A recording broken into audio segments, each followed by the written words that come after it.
Hey tout le monde, j'espère que vous allez bien. Aujourd'hui je savais pas trop quoi vous faire comme vidéo. J'avais prévu de faire une petite dégustation de trucs chelous avec Naoya, mais j'ai attendu le dernier moment et au final il se sentait pas bien aujourd'hui. Du coup je me suis dit on va décaler. Mais en fait j'ai réfléchi un petit peu à quelle vidéo je pourrais vous faire. Et comme je viens tout juste de terminer mon premier semestre cette semaine, j'ai fini mes derniers cours, il me manque que quelques rapports et quelques devoirs à rendre, je me suis dit que j'allais pouvoir vous faire éventuellement un bilan puisqu'il ne me reste qu'un semestre avant de rentrer en France. Avant ça, je voulais un petit peu vous parler à cœur ouvert, on va dire, parce que je me suis dit qu'il y a peut-être des gens qui étaient dans la même situation que moi en apprenant qu'ils allaient partir au Japon. Du coup, je me suis dit que si j'en parlais, ça pouvait éventuellement aider des gens. Donc, je vais un petit peu vous raconter mon état psychologique et à quel point ça a été dur émotionnellement de me dire que j'allais partir à l'autre bout du monde pendant un an. Alors déjà quand j'ai déposé mon dossier de candidature pour faire l'échange au Japon, je savais que la sélection dans ma fac était assez difficile. En fait il y a très peu de gens qui pouvaient partir comparé au nombre de gens qui voulaient partir. Du coup j'avais tellement peur d'être pas sélectionnée que je me suis dit que j'ai pas besoin de partir en échange en fait. Je me suis fait plein de super projets à réaliser en France pour pas être triste si j'étais pas prise. Mais j'ai été prise et du coup tous ces projets ils sont tombés à l'eau le jour où on m'a dit oui tu pars. Et en plus de ça, rien que l'idée de partir pendant un an si loin de chez moi, ça m'a juste terrifiée en fait. Et pourquoi ça me terrifiait? Parce que je me sentais pas du tout capable. En fait j'ai toujours été très proche de ma famille, j'ai toujours vécu avec ma famille. Même quand j'étais à la fac en France, je vivais avec eux en fait, je vivais pas dans un logement universitaire, je faisais les allers-retours tous les jours. Et du coup, l'idée de quitter la maison, mais en plus de quitter la maison pour aller à 10 000 km de chez moi, à 12 heures d'avion, c'était quelque chose d'insurmontable pour moi. Mais vivre au Japon, ça a toujours été un rêve pour moi. Ça faisait des années que je travaillais pour, que je révisais tous les jours d'arrache-pied pour pouvoir avoir l'opportunité d'aller vivre au Japon. Et en fait je me suis dit mais si tu es nulle, si tu n'es pas capable de t'entretenir toute seule tous les jours, si tu n'es pas assez indépendante pour t'en sortir seule sur place tous les jours, au final ce rêve que tu avais et que tu étais sûre qu'il allait te rendre heureuse, peut-être que ça va te rendre malheureuse et misérable pendant un an tous les jours jusqu'à ce que tu rentres en France. Donc c'est ça qui me terrifiait parce que je me sentais pas du tout indépendante, je me sentais pas du tout capable et je me sentais trop nulle pour moi aller vivre toute seule sans aide au Japon. Alors oui j'avais Naoya mais je savais aussi que Naoya serait pas là tous les jours pour moi, il serait pas là toutes les 3 secondes à m'aider pour tout et n'importe quoi. Et je savais aussi qu'il allait falloir quand même que je prenne un petit peu mon indépendance. Et ça me faisait super peur parce que je me disais c'est une culture, c'est une vie qui est très différente de ce que je connais en France. Et si jamais je m'adapte pas, comment est-ce que je vais faire? Et si jamais je comprends pas les cours? Et si jamais je suis nulle en cours?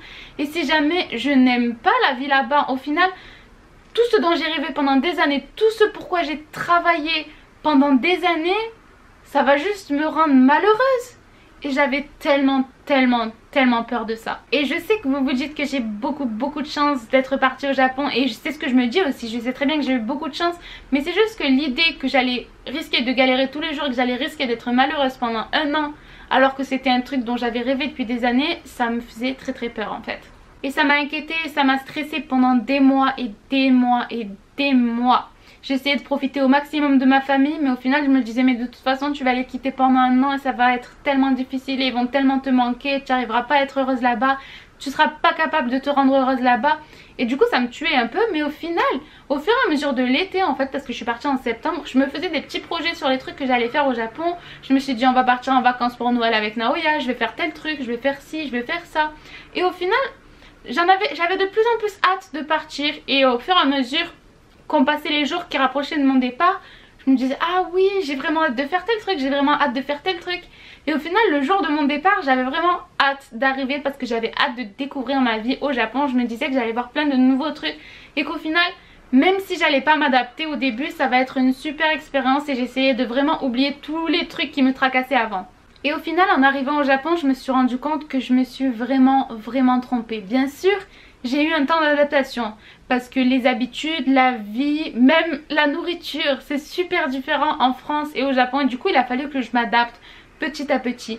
Mais je me suis tellement trompée parce que j'étais capable en fait et ça n'a pas été aussi difficile que ce que je croyais. J'en faisais une montagne alors que c'était pas quelque chose d'aussi compliqué que ça. Au final j'ai été juste au feeling comme ça et c'est passé tout seul. Et c'était vraiment pas aussi difficile, aussi triste que je pensais que ça allait être. Au final, est-ce que j'aime ma vie au Japon? Oui, j'adore ma vie au Japon, j'adore vraiment ma vie au Japon. Est-ce que ma famille me manque?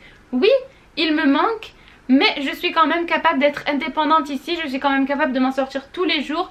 J'apprends des nouveaux trucs tous les jours. En ce moment j'essaie un petit peu de cuisiner et je trouve que je m'en sors un petit peu parce que je cuisinais absolument jamais avant, et quand je suis arrivée au Japon c'était un désastre parce qu'il fallait bien sûr que je me cuisine des plats pour moi pour pouvoir me nourrir et c'était absolument catastrophique.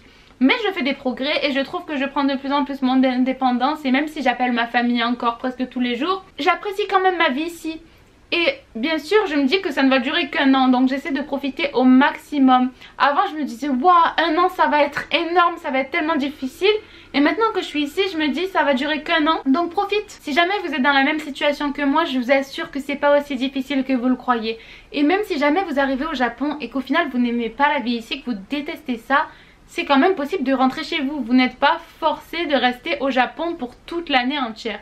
Donc ne vous inquiétez pas, tout ira bien. J'ai voulu vous raconter ça aujourd'hui parce qu'avant de partir, quand j'étais dans cet état d'esprit là, je cherchais un petit peu sur YouTube ou sur des blogs des gens qui pouvaient avoir vécu cette expérience, qui pouvaient avoir eu du mal à prendre leur indépendance, qui pouvaient avoir eu du mal à quitter leur famille, à quitter leur vie en France. Et en fait j'ai pas vraiment trouvé quelque chose qui pouvait me correspondre, quelque chose qui pouvait me rassurer. Du coup j'espère que la vidéo que je fais aujourd'hui, tout ce que je dis là maintenant, ça peut éventuellement vous aider un petit peu. Et surtout si jamais vous êtes dans cet état d'esprit là, si jamais vous avez des doutes, si jamais vous avez des questions, n'hésitez pas à m'envoyer un message ou un commentaire sur cette vidéo. Tous mes messages privés sur mes réseaux sociaux sont ouverts, donc n'hésitez pas à me contacter et j'essaierai de vous répondre et de vous rassurer comme je peux. Puisqu'on est sur un bilan, je vais un petit peu vous parler de ma fac, mon bilan du premier semestre de ma fac. Je trouve que je m'en suis pas trop mal sortie en cours. Je sais pas si j'ai fait énormément de progrès en japonais. En fait j'ai pas l'impression d'avoir fait énormément de progrès en japonais parce que je fais tous mes cours en anglais, sauf les cours de japonais bien entendu. Et les cours de japonais je sais pas, je sais qu'ils m'ont aidé en kanji par exemple, mais je sais pas s'ils m'ont vraiment aidé pour parler ou quoi que ce soit. Mais du coup j'ai pas l'impression d'utiliser assez mon japonais, même si je vois Naoya presque tous les jours. En dehors de ça j'ai pas l'impression de l'utiliser énormément parce que je ne fais pas de petits boulots ni rien. Et à la fac j'utilise presque toujours l'anglais. Du coup je pense que pour le prochain semestre j'essaierai de prendre au moins un cours avec des japonais pour pouvoir le suivre intégralement en japonais. Éventuellement me faire un petit peu plus d'amis japonais avec qui je pourrais parler en japonais. Et pour pouvoir un petit peu plus m'améliorer, parce que pour l'instant je sais vraiment pas si je m'améliore en fait. Je sais pas si je suis censée réaliser si je m'améliore ou pas, mais moi j'en ai pas l'impression en tout cas. Dites-moi si vous voulez que je vous fasse une autre FAQ ou une autre vidéo. Si vous avez des idées n'hésitez pas, en japonais, pour que je puisse éventuellement comparer mon niveau entre le moment avant que je parte au Japon et maintenant que ça fait 4 mois que je suis ici. Comme ça je pourrais un petit peu voir si vraiment je me suis améliorée ou pas du tout. Du coup maintenant que j'ai terminé ce premier semestre, je vais être en vacances pendant 2 mois, donc de début février jusqu'à début avril. Et j'ai prévu pas mal de trucs qui je pense pourraient vous plaire, vous verrez ça en vidéo. J'ai aussi envisagé l'idée de faire vlog mars, je crois que c'est le mois où on poste des vidéos tous les jours, c'est ça, des espèces de vlogs tous les jours.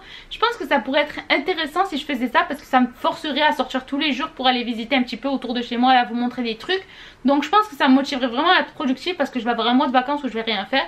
Donc si jamais vous voulez voir ça, n'hésitez pas à me dire, je pense que ça me prendra énormément de temps. Mais éventuellement ça pourrait être fun et ça me forcerait vraiment à découvrir un petit peu plus de trucs autour de chez moi ou même dans le Kansai, dans la région. Donc n'hésitez pas à me dire si ça vous tente. Sur ce, comme j'ai beaucoup parlé de moi, si vous voulez quand même en savoir un petit peu plus sur ma vie, n'hésitez pas à me suivre sur Instagram et sur Twitter, éventuellement sur Facebook, mais j'y suis un peu moins active.